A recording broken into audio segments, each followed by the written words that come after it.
Awesome. We're here at NAB 2019 with Glenn Sanders. And the third, last but not least, we have the URX100. Glenn, tell us about it. Well, here we are with something that no one expected. This is the URX100. It primarily is an IFB receiver. So it's a body-worn receiver. Basically, plug your headphones in and go. Yeah. But this is what I call smart IFB. I mean, basically, it can listen to any Zaxcom transmitter, any boom transmitter, body pack, camera link, anything.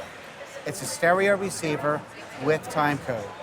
You can route the stereo audio, or mono audio for that matter, to headphone left, right, or center. And also, it has a walkie-talkie input.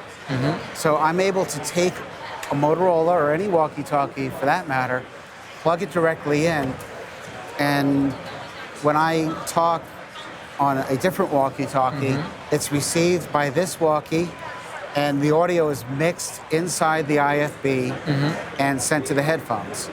If I want to talk back, we have this control lanyard, which does a few things. It has a microphone in it, it has volume up, down, and it has a push to talk, so that I'm able to say, hello, 1, 2.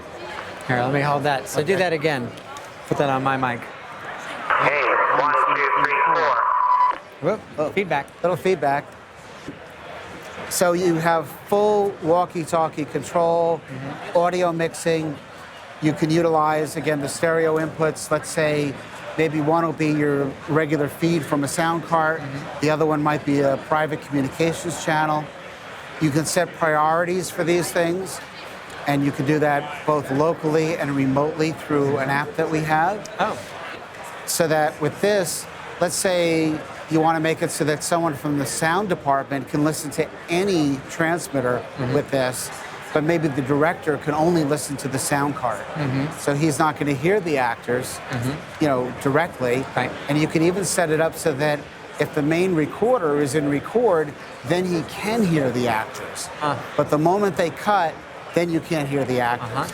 So it's a very smart system, eliminating the problem of people listening to transmitters that they shouldn't be listening to. Because it's UHF, and because of the way we did it, it has great range. Range on this, just with, let's say, a single ZMT transmitter to this, is 500 feet, whips to whips. If you use a 125 milliwatt transmitter on a sound card with a proper antenna, this will easily go 1,000 to 2,000 feet. So that's pretty darn amazing. Wow. Of course, it's fully encrypted if you turn on the encryption, so that no one can listen to your production sound. The unit runs for 8 hours on 3 alkaline batteries, so it is very, very power efficient. The unit also reads out on the top display the name of the transmitter in plain English. And that's another big thing. The display is on the top, so that you look down, you don't have to pull it off your belt to do anything, to change channels, to change volume. You know, you just look down and you know what you're doing. You could also take the lanyard buttons, which are normally volume, and make them channel selectors, so you can change the channel here while looking down. So the great part of a boom person having it, with a one button press, they can listen to the boom, they can listen to their cart, and again, they can look down and know what they're listening to. They've got the routing in there, they've got the communication. It's a very, very smart IFB, and is a very rugged receiver. It's relatively lightweight. Just, you know, I think a new animal for the industry.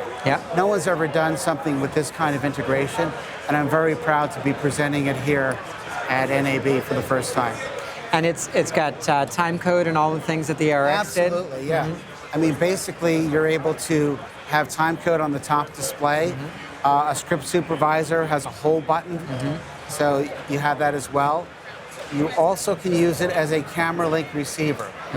It's a little more limited in that if you use it as a camera link, it's one mono channel and time code, or stereo feed without time code. And it can also be configured for a balanced output for that mono feed. You can also get time code and audio out of the TA5, so that you don't have to use the TA3 jack. Oh, Yeah. So the accessory connector on the TA5 is multifunction.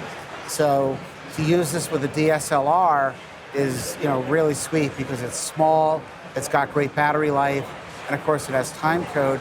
And we have re-engineered the timecode to add the increased stability that certain cameras need when using timecode from an external receiver as a basically sync signal.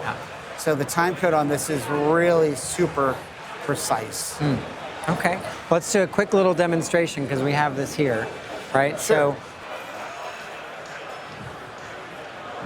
So what you're listening to is the boom audio right here, okay? And if I want to talk on the walkie, I'll get rid of the boom and I'll say, hey, I need your help over here, right? All right. It works. So when, here, I'll hold it. When's it shipping? Shipping now. Shipping now. All right. Available now. Available now. I mean, not in great quantities, but certainly we have units available, I believe actually technically starting next week. Okay. Cool. Awesome. Glenn, thanks so much for spending so much time with us. Appreciate Thank you, it. Nick. I appreciate it. And, it's really important for us to have everyone understand what we've done because the things that we do are just not the same as things that have come before. Yeah. Awesome. Cool.